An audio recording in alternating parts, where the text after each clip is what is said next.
एवं आपके 10 मुख हैं, इसलिए मैंने सोचा 10 मुख वाले लंका के भगवान हो। अच्छा, इधर आओ। देखो, तुम्हारी बात ऐसे तो सिद्ध नहीं होती। मैंने सुना है कि मिथिला में आने वाले देव धनुजधर मनुष्य शरीरा जो भी यहाँ आए हैं, देव यक्ष गंधर्व किन्नर नर, वो सब आए कैसे? अपने स्वयं के रूप में नहीं, अपितु मनुष्य का स्वरूप धारण करके आए हैं। अब जब मनुष्य का स्वरूप धारण करके आए हैं तो पहचानना मुश्किल है। अच्छा, एक बात बताओ, तुम यहाँ के सेवक हो या द्वारपाल हो और या फिर संदेश वाहक हो? कौन हो तुम? हम तो संदेश पहुंचाने वाले हैं। संदेश पहुंचाने वाले हो। आप जो कहेंगे वो मैं महाराज से कहूँगा। तो तीन तीन कार्य तुम एक साथ संभाल रहे हो, मिथिला के सिंह द्वार पर खड़े हो, इसका मतलब तुम प्रथम द्वार के रक्षक हो। हमारा आते ही सम्मान किया गया, क्यों नहीं महाराज? सेवक धर्म का पालन किया। अब संदेश लेकर के जाओगे, क्यों नहीं? तो संदेश वाहक का कार्य कर रहे हो। बहुत सुंदर। जय हो महाराज। और ये केवल सुनो तो जय तो होगी ही, ये केवल मिथिला के नर नारियों के द्वारा संभव है। कारण पूर्ण नर नार सुभग सुचि संता, यहाँ का प्रत्येक पुरुष प्रत्येक माता क्या है? संत नहीं, संता है, बहुत विद्वान है। जाओ सेवक, जाकर के कह दो मिथिला नगरी में एक और मेहमान आ गया।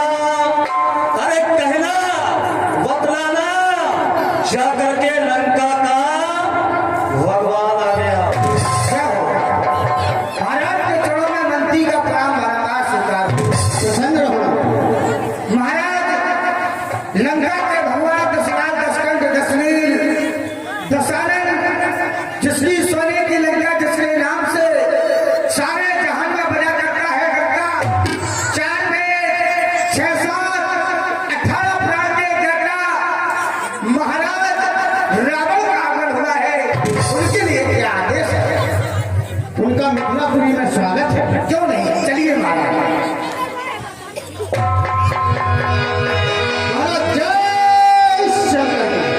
जय जय भगवान शंकर की, जय जय भोलेनाथ की, जय जय चंद्रमौली की, जय जय मुंडवाल की, जय जय भूत भावन भगवान भोलेनाथ की। अष्टांग योगी सीरत श्री ब्रजराज यम नियम आसन प्राणायाम पित्ताहार ध्यान धारणा समाधि, ये योग की 8 कलाएं होती हैं और आप योग की 8 कलाओं में पारंगत हैं, इसलिए आपको अष्टांग योगी कहा जाता है। मिथिलेश, जब मैंने तुम्हारी मिथिला नगरी में प्रवेश किया, इससे पहले भी मैं मिथिला में आया, लेकिन ऐसा वैभव नहीं देखा। आज देखा क्या? और आगे आ जाओ। वनहिला वर्णत नगर निकाई, जहां जाए मन तहां लुभाई। बहुत सुंदर सजी है महाराज तुम्हारी मिथिला। आज हो क्या रहा है? कोई आयोजन? हाँ, क्या हो रहा है? यहाँ पर हमने पुत्री सीते का स्वयंवर रचाया है। किसका स्वयंवर? सीता पुत्री का स्वयंवर। सीता तुम्हारी पुत्री? हाँ, सीता तुम्हारी पुत्री कैसे? हमारी पुत्री। मैंने तो ऐसा सुना है कि सीता की प्राप्ति तुम्हें धरती माता की गोद से हुई है, तो सीता तुम्हारी पुत्री कैसे हो गई? जब हमारे मिथिला में हमारे हल चलाने से और हमें पुत्री की प्राप्ति हुई है तो हमारी ही पुत्री होगी। तुम उसके पालक पिता हो। पिता नहीं बल्कि पालक पिता, जो किसी बालक को या बालिका को गोद लेकर के पालन पोषण करे।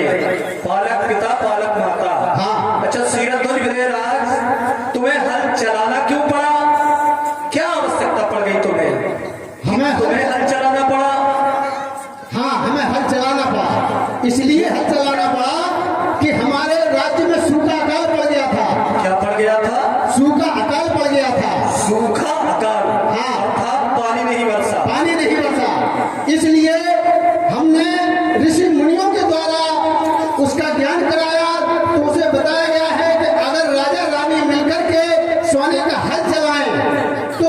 प्राप्ति हो सकती है। तुमने सोने का हल चलाया, राजा और रानी ने मिलकर के। हाँ जी, सीरतुज विदेहराज देखो विचार ये प्रश्न है, तुम विद्वान हो और तुम्हारा नगर भी धर्ममय है, यहाँ सभी धार्मिक हैं। अब एक बात बताओ, अकाल लंका में पड़ना चाहिए कि मिथिला में? जहां पापी ही पापी भरे लंका में, तो अकाल तो लंका में होना चाहिए, मिथिला में कैसे अकाल हो गया? तुम तो सदैव धर्म कर्म पूजा पाठ तुम्हारे सभी नगरवासी करते हैं, फिर अकाल कैसे पड़ गया? अकाल पड़ गया था, ऐसा कुछ समय आया कि अकाल पड़ गया था। देखो, ये बात हम स्वीकार नहीं करेंगे। धर्म नगरी में इस तरह की आपदाएं कभी नहीं आती। फिर लोग कहते क्यों है कि पुण्य की जड़ पाताल, पुण्य करने वाले की जड़ें तो पाताल तक पहुंच जाती हैं, और तुम्हारी जड़ें मिथिला की जमीन तक नहीं पहुंची, अकाल पड़ गया। हाँ, कुछ छुपा रहे हो, कुछ छुपा क्या रहे हो तुम? हम जानते हैं तुम विद्वान हो, और इस समय संपूर्ण वसुधा पर दो ही विद्वान श्रेष्ठ हैं, एक महाराज जनक और दूसरा रावण।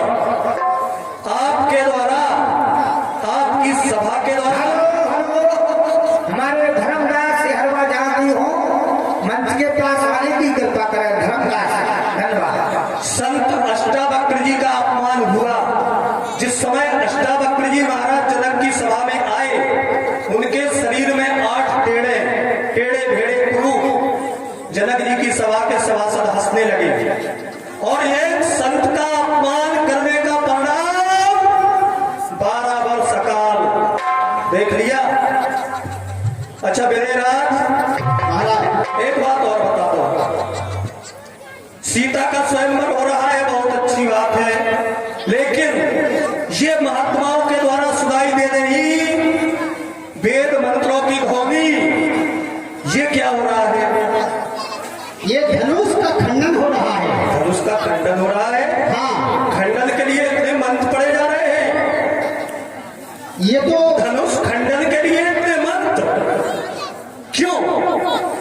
सीरतुज जी, ठीक है आप जाइएगा, हमें पता है कि एक यज्ञ भी तुम करवा रहे हो, और करवा रहे हो और रावण को बता नहीं रहे हो। तुम जानते हो कि रावण की पद्धति है द्विज भोजन मखोम सराधा, इनमें जाए करो तुम बाधा।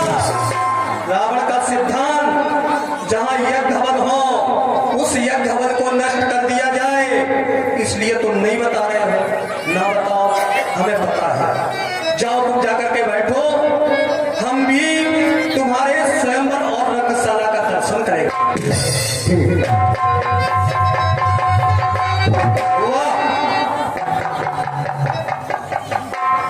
देख लो सनातन धर्म की संस्कृति, इसीलिए तो रावण इनसे विपरीत रहता है। ये जो धनुष आज विदेहराज ने तोड़वाने के लिए रखा, ये ददीज